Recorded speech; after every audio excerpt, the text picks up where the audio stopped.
really a case of cut price royals. Oh yes, we're talking of course about the royals that really a lot of people feel have made a lot of money, but not necessarily in the right order, if you forgive that expression. As ever, let me explain. Hi, good morning, Neil Sean here. Nice to see you. And thank you also, as ever, for your kind comments. Love the comments back about calendars. Do we still buy them? Seemingly many people do. I do myself. I think it's kind of good to have a calendar and a diary. Not very good at keeping a diary. As Mae West famously said, keep a diary and a diary will keep you. It can fall into the wrong hands, can't it? Oh, yes. So many famous diaries have been exposed, have they not, over the years? But it's nice to know, isn't it, that people still buy them. I don't know about you, I use my thing to remind myself to pay things like gas, electric rates, all the boring things in life, isn't it? Never anything exciting, apart from talking to you, of course, this wonderful community here. Thank you so much, I must just say also, for all your support this year. It's truly appreciated, and I've made so many wonderful friends on this channel. So thank you, thank you, thank you. Back as ever to this particular royal story that may, I think, fascinate you in effect, because when you think about it, we've told you recently about how Harry and Meghan got that deal with Netflix and it was all going to be wonderful. Then, of course, they made that documentary, but now they've just released this, a brand new trailer, all about their latest escapades. It's all about world leaders, inspirational leaders, people like that.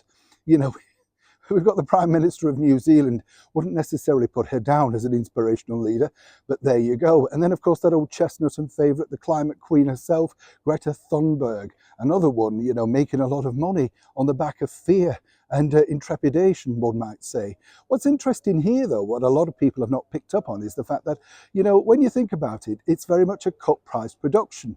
And let me explain. As someone who works in television on a regular basis and makes programs other than this is what you do when you need to make what they call a quickie rota production.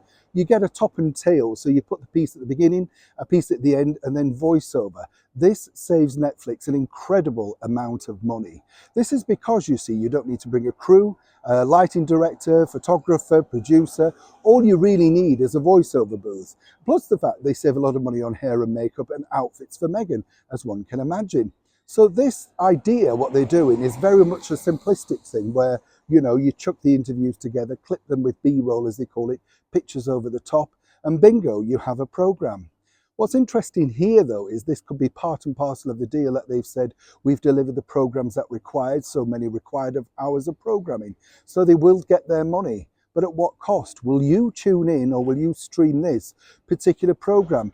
Is it the programs that we were promised, enlightening family entertainment? Or is it once again a bunch of propaganda activists telling us exactly what we should be thinking and what we should be doing?